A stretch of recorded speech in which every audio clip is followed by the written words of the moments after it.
ಈ ಸೀಸನ್ನು ಸೇರಿದಂತೆ ಇವರು ಎಲ್ಲರೂ ಹೊರಗಡೆ ಬಂದಮೇಲೆ ಶೋ ಮುಗಿದ್ಮೇಲೆ ಸೀಸನ್ 12ರವರೆಗೂ 12 ಸೀಸನ್ ಅಂತಂದರೆ ಸ್ವಲ್ಪ ಹೆಚ್ಚು ಕಮ್ಮಿ 270 ಜನ ಆಗ್ತೀವಿ ಬಿಡಿ, 257 ಆಗಿದೆ ಆಲ್ರೆಡಿ. 300 ಜನ ಅಂತ ಇಟ್ಕೊಳ್ಳಿ, ಸ್ವಲ್ಪ ಹೆಚ್ಚು ಕಮ್ಮಿ ವೈಲ್ಡ್ ಕಾರ್ಡ್ ಎಂಟ್ರಿದು ಎಲ್ಲ ಸೇರಿಸ್ಕೊಂಡು 300 ಜನ ಇಟ್ಕೊಳ್ಳಿ. 300 ಜನದಲ್ಲಿ 99.9% ಎಲ್ಲರೂ ಓಪನ್ ಆಗಿ ಹೇಳೋದೇನಪ್ಪ ಅಂತಂದರೆ ನಾವು ಅಲ್ಲಿಗೆ ಹೋಗಿ ಬಂದಮೇಲೆ ತುಂಬ ಬದಲಾದ್ವಿ ಅಂತಕ್ಕಂಥ ಮಾತನ್ನು ಹೇಳ್ತಾರೆ. ಆಗುತ್ತೆ ಅದು. ಗೋಲ್ಡ್ ಸುರೇಶ್ ಅವರು ಗೋಲ್ಡ್ ಹಾಕೊಂಡು ಮಿರಾ ಮಿಂಚ್ತಾ ಇದ್ರು. ಹೊರಗಡೆ ಬಂದಿದ ತಕ್ಷಣ ಎಲ್ಲವೂ ಬಿಚ್ಚಿಟ್ಬಿಟ್ರು. ಇವರು ಅಣ್ಣನೇ ಇವತ್ತಿಗೂ ಎಲ್ಲಾದ್ರೂ ಕಾಣಿಸಿದ್ರೆ ತುಂಬ ಸಿಂಪಲ್ ಆಗಿ ಕಾಣಿಸ್ತಾರೆ. ಸರ್ ನೀವು ಗೋಲ್ಡ್ ಸುರೇಶ್ ಅಲ್ವಾ, ಗೋಲ್ಡ್ ಎಲ್ಲಿ ಸರ್ ಅಂತಂದರೆ ನನಗೆ ಅದ್ರ ಮೇಲೆ ಅಷ್ಟು ವ್ಯಾಮೋಹ ಇಲ್ಲ ಕಣ್ರಿ, ನಂಗೆ ಬಿಗ್ ಬಾಸ್ಗೆ ಹೋಗಿ ಬಂದಮೇಲೆ ನನಗೆ ಜೀವನ ಏನು ಅಂತ ಅರ್ಥ ಆಯಿತು. ಅಲ್ಲ, ಇವರು ಒಂದು ಊಟಕ್ಕೆ ಕರೀತಾರೆ ಅವ್ರನ್ನ. ಅವ್ರು ಹಂಗೆ ಗೋಲ್ಡ್ ಹಾಕೊಂಡು ಬಂದಿದ್ದಾಗ ಏನೋ ಒಂದು ಸಮಸ್ಯೆ ಆಗಿರುತ್ತೆ ಸುರೇಶ್ ಅವ್ರದ್ದು. ಆವಾಗ ಅಣ್ಣ ಸ್ವಲ್ಪ ಹೆಲ್ಪ್ ಮಾಡಿದ್ದಾರೆ ಅವ್ರಿಗೆ, ಯಾವುದೋ ಫೋನ್ಸ್ ಥ್ರೋ ಎಲ್ಲ ಮಾಡಿ. ಅವ್ರದ್ದೇನೋ issues, personal issues which I don't want to reveal ಅವ್ರ ಪರ್ಸ್ನಲ್. ಅವಾಗ ಇವರೊಂದು ಮಾತು ಹೇಳ್ತಾರೆ. ಶಂಕರ್ ನಾಗ್ ಅವ್ರದ್ದು ಒಂದು ಕೋಟು ನನಗೆ ಅವ್ರು ಹೇಳಿದಾಗ ನೆನಪಾಯಿತು. ಸುರೇಶ್ ಅವರು ಕುಡಿಯೋದು ಏನೋ ಮಾಡಲ್ಲ ಅವರು, ಅದೊಂದು ಸಾಧು ಸ್ವಭಾವ, ಅವ್ರು ಹಂಗಿದ್ದಾರೆ ಅಷ್ಟೇ. ಹೆಗಲ ಮೇಲೆ ಕೈ ಹಾಕೊಂಡು ಕರ್ಕೊಂಡೋಗಿ ಒಂದು ಮಾತು ಹೇಳ್ತಾರೆ, ನೀನೇ ಬಂಗಾರ ಆಗಪ್ಪ, ಇದು ನಿನ್ನ ಐಡೆಂಟಿಟಿ ಆಗೋದು ಬೇಡ. ನಿನಗೇನಕ್ಕೆ ಬಂಗಾರ? ನಾಳೆ ಇದಿಲ್ಲ ಅಂದರೆ ನಿನಗೆ ಗೌರವ ಕೊಡ್ದಂಗೆ ಆಗ್ಬಿಡ್ತಾರೆ ಜನ, ನಿಮ್ಮ ಗೌರವ ಹೆಚ್ಚುಕೊಳ್ಳಿದಾಗ ಅವ್ರು ಅಲ್ಲೇ ತೆಗೆದ್ರು ಪಾಪ. ಗುಂಡಪ್ಪ ಫಾರ್ಮ್ ಹೌಸ್ ಅಂತ ಒಂದಿದೆ, ಅಲ್ಲೇ 1-1.5 kg ತೆಗೆದು, ಇಲ್ಲ ಅಣ್ಣ ಹಾಕಲ್ಲ ಇನ್ಮೇಲೆ, ನೀನು ಬಂಗಾರ ಆಗು, ಇದು ನಿನ್ನ ವ್ಯಕ್ತಿತ್ವ ಮಾಡ್ಕೋಬೇಡ, ಒಳ್ಳೆಯವನಿದೆ ನೀನು, ಸಮಸ್ಯೆಗಳು ಸಾಲ್ವ್ ಮಾಡ್ಕೋ ಫಸ್ಟು. ಇಷ್ಟು ಜನಕ್ಕೆ ಅನ್ನ ಕೊಡ್ತಾ ಇದೆಯಾ, ಏನಾರು ಸಮಸ್ಯೆ ಇದ್ದರೆ ಖಂಡಿತ ಚಕ್ರಿಗೆ ಮಾಡು, ನನಗೆ ಹೇಳು ಅಂತ ಹೇಳಿ ಕಳಿಸಿದ್ರು. ಅಲ್ಲಿಂದ ಬದಲಾಗಿತ್ತು. ನಮಗೇನು ಖುಷಿ ಅಂದರೆ ಬಿಗ್ ಬಾಸ್ ಅನ್ನೋದೊಂದು ಅನುಭವ ಮಂಟಪ ಮಾಡ್ಕೊಳ್ಳಿ, ಎಲ್ಲರೂ ಹೋಗ್ಬೋದು. ಸನ್ನಿ ಲಿಯೋನು ದೇವತೆಯಾದ ದೇಶ ಇದು. ಸನ್ನಿ ಲಿಯೋನ್ ದೇವತೆಯಾದ ದೇಶ ಇದು. ನಮ್ಮ ಮಣ್ಣಿಗೆ ಆ ಥರದೊಂದು ಶಕ್ತಿ ಇದೆ. ಮತ್ತೆ ಪರಿವರ್ತನೆಗೆ ಜಾಗ ಇದ್ದರೆ ಮಾಡ್ಕೊಳ್ಳಿ. ಹೌದು, ಈಗ ನಮ್ಮಲ್ಲೂ ಒಂದಷ್ಟು ಏನೋ ಎನ್ಲೈಟನ್ಮೆಂಟ್ ಆಗಿರುತ್ತೆ, ಒಳಗಡೆ ಬದಲಾವಣೆ ಮಾಡ್ಕೊಂಡಿರ್ತೀವಿ. ನಿಮಗೊಂದು ಅದ್ಭುತವಾದ ಸ್ಟೇಜು, ಜನರ ಜೊತೆ ನಿಮ್ಮನ್ನು ಗುರುತಿಸ್ತಾ ಇದೆ. ಕಲಿಯೋದಿದ್ದರೆ ಕಲೀರಿ, ಇಲ್ಲ ಕಲಿಸ್ರಿ. ನನಗೆ ಹೇಳಿದ್ದಾರೆ, ಕಲಿಸೋ ಜಾಗದಲ್ಲಿ ಇದ್ದೀರಾ, ಕಲಿಸ್ರಿ, ಜಗಳ ಯಾಕೆ ಮಾಡ್ತೀರಾ? ಅವ್ರು ಯಾವಾಗಲೂ ಒಂದು ಮಾತು ಹೇಳ್ತಾರೆ, ನಿಮ್ಮಿಂದ ವೇದಿಕೆಗೆ ಒಳ್ಳೇದಾಗಲಿ, ವೇದಿಕೆಯಿಂದ ನಿಮಗೆ ಒಳ್ಳೇದಾಗಲಿ. ಸೂಪರ್. ಯಾರು ಬೇಕಾದ್ರೂ ಹೆಂಗೆ ಮಾಡಿ, ಯಾಕೆ ಬಿಗ್ ಬಾಸ್ ಇಂದ ಯಾರು ಜೀವನ ಕಟ್ಕೊಂಡಿಲ್ವಾ? ಒಂದಷ್ಟು ಸೀರಿಯಲ್ ಸಿನಿಮಾಗಳು ಮಾಡಿದ್ರು ಕೂಡ ಬಿಗ್ ಬಾಸ್ ಹೋಗಿ ಬಂದ ನಂತರದ ದಿನಗಳಲ್ಲಿ ಎಲ್ಲರೂ ಗುರ್ತಿಸೋದು, ನೀವು ಬಿಗ್ ಬಾಸ್ ಕಂಟೆಸ್ಟೆಂಟ್ ಅಲ್ವಾ, ನೀವು ಬಿಗ್ ಬಾಸ್ ಕಂಟೆಸ್ಟೆಂಟ್ ಅಲ್ವಾ ಅಂತಕ್ಕಂಥ ಗುರ್ತಿಸೋದು. ಇದು ರಹಸ್ಯ ಸಂಚಾರ ಅಂತಾರೆ. ಅಂದರೆ ನಮ್ಮ ಹಳೆ ಕಾಲದಲ್ಲಿ ಉಪನಿಷತ್ತುಗಳ ಕಾಲದಲ್ಲಿ ಹೇಳೋರು ರಹಸ್ಯ ಪ್ರೇಮ. ಈ ಬಿಗ್ ಬಾಸ್ ಅನ್ನೋದು ಬೈತಾ ಇರ್ತಾರೆ ಜನ, ಆದ್ರೆ ನೋಡ್ತಾರೆ. ಹೌದು, ಅದು ಚಂದ ಒಂಥರ. ಚೆನ್ನಾಗಿಲ್ಲ ನಾವು ಸರಿ ಇಲ್ಲ ಅನ್ನೋದೇ ಅವನ ಬಗ್ಗೆ ಆಸಕ್ತಿ ಮೂಡುತ್ತಲ್ಲ, ಹಂಗೆ. ಆಮೇಲೆ ಇದೊಂದು ವ್ಯಕ್ತಿತ್ವದ ಆಟ, ಅದೊಂದು ಶೋ, ಅದು ಒಂದು ಬಿಸ್ನೆಸ್. ಫಸ್ಟು ಎಲ್ಲದಕ್ಕಿಂತ ಮುಖ್ಯವಾಗಿ ರಿಯಾಲಿಟಿ ಶೋ, ರಿಯಾಲಿಟಿ ಅಲ್ಲ.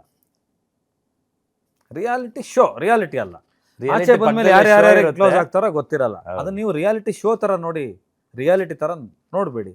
ಈಗ ಆ ಹುಡುಗಂದು ಒಂದು ಟ್ಯಾಲೆಂಟ್ ಆಚೆ ಬರ್ತಾ ಇದೆ. ಕೆಲವು ಈಗ ಲೆಟ್ರ್ ಓದಿ ಅಂದ ತಕ್ಷಣ ಲೆಟ್ರ್ ಓದ್ತಾನೆ ಇಲ್ಲಿ, ಇನ್ನೊಂದು ಸ್ಪಾಟಲ್ಲಿ ನಂತರ ಮಾಡು ಅಂದರೆ ಮಾಡ್ತಾನೆ. ಎಲ್ರಿಗೂ ಆಗಲ್ಲ ಅದು. ಯಾಕೆ ಇವ್ರು ಅವನಿಗೆ ಹೇಳ್ತಾರೆ?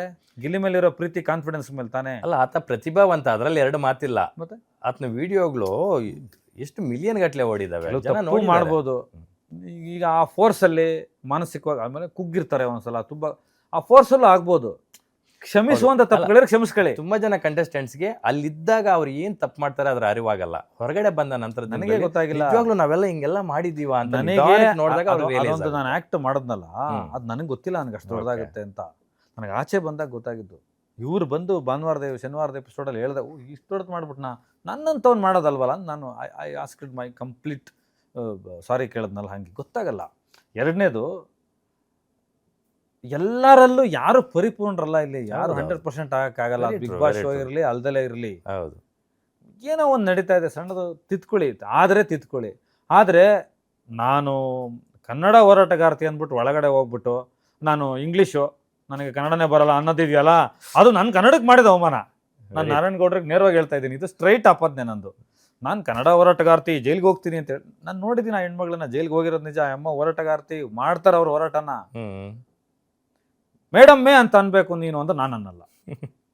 ಮೇಡಮ್ ಅಂತ ಇಂದಿರಾ ಗಾಂಧಿಗೆ ಅನ್ಬೇಕು, ಸಾಧಕರಿಗೆ ಅನ್ಬೇಕು, ಪ್ರೊಫೆಸರ್ಸ್ಗಳಿಗೆ ಅನ್ಬೇಕು, ದೊಡ್ಡ ದೊಡ್ಡ ಹುದ್ದೆಗಳಿದ್ದವರಿಗೆ ಮೇಡಮ್ ಅನ್ನೋದು. ನಾವು ಸರ್ ಅಂತ ಕರೆಯೋದು ಅಕಾಡೆಮಿಕಲಿ ಸರ್ಗಳಾಗಿರ್ಬೇಕು ಅವರು. ಈಗ ನಾವು ಎಲ್ಲರಿಗೂ ಸರ್ ಆಗ್ಬಿಟ್ಟಿದ್ದೀವಿ, ತೊಂದರೆ ಇಲ್ಲ. ಗೌರವ ಅನ್ನೋದು ನಾನು ಒಬ್ಬೊಬ್ಬರಿಗೆ ಒಂದೊಂದು ಕೊಡೋ ರೀತಿ, ಅದೊಂಥರ ಕೊಟ್ಟು ತಗೋಬೇಕು. ಕನ್ನಡ ಹೋರಾಟಗಾರ್ತಿ ಅಂತ ಹೋಗಿ ನಾನು 100 ಸಿನಿಮಾ ಮಾಡಿದ್ದೀನಿ ಅಂತ ಹೇಳಿ ನೀನು ಒಂದು ಚಾನಲ್ ಮಾಡಿ ನೋಡು, ನೀವು 100 ಸಿನಿಮಾ ಮಾಡಿದ್ದೀರ, ನಿಮ್ಗೆ ಸಖತ್ ಗೌರವ ಇದೆ, ನೀವು ಸಾಧಕರು, ಒಪ್ಕೊಳ್ಳೋಣ.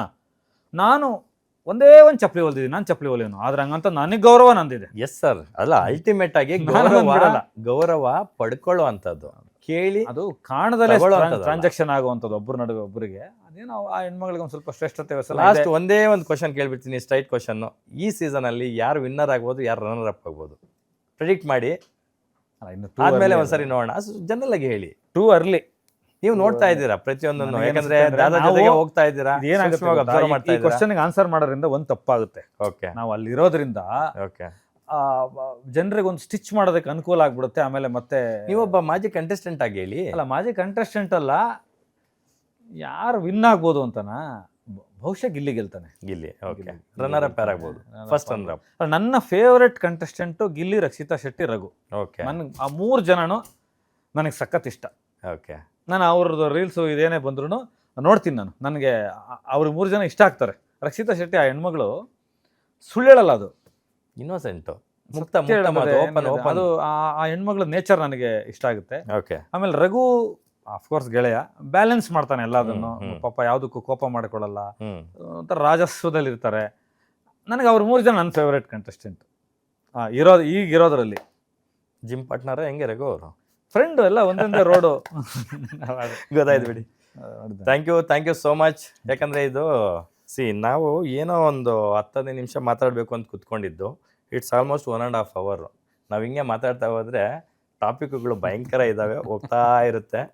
ಸೊ ಆದರೂ ಕೂಡ ತುಂಬ ಖುಷಿ ಆಯಿತು ನೀವು ಮತ್ತೆ ಈ ಥರ ವಾಪಸ್ ಬಂದು ನಮ್ಮ ಜೊತೆ ಕೂತ್ಕೊಂಡು ಮಾತಾಡಿದ್ದು. ಸುದೀಪ್ ಸರ್ ನಮ್ಮ ಜೊತೆ ನೇರವಾಗಿ ಮಾತಾಡಿಲ್ಲ, ಸಾಕಷ್ಟು ವಿಚಾರಗಳನ್ನು ಮಾತಾಡೋಕ್ಕಾಗಲ್ಲ. ಅವರ ಧ್ವನಿಯಾಗಿ ನೀವು ನಮಗೆ ಸಿಕ್ಕಿದ್ದು ಇಲ್ಲ, ಇದು ತಪ್ಪಾಗ್ಬಿಡುತ್ತೆ ಮತ್ತೆ. ಇದು ನನ್ನ ಧ್ವನಿ, ಅಣ್ಣನ ಧ್ವನಿ ಅಲ್ಲ, ಅವ್ರದ್ದು ನಂದು.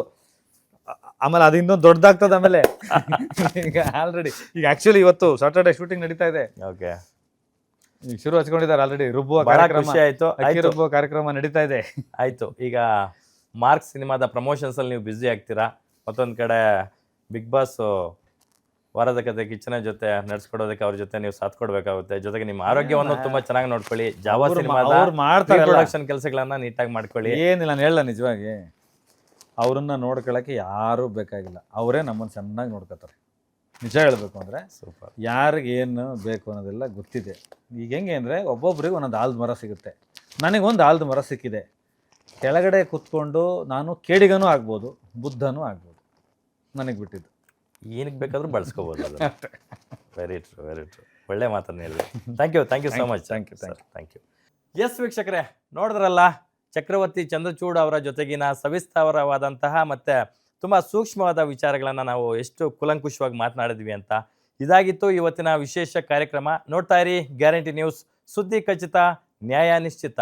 ನಾನು ನಿಮ್ಮ ಬಿರ್ಗನಹಳ್ಳಿ ಲಕ್ಷ್ಮೀನಾರಾಯಣ್.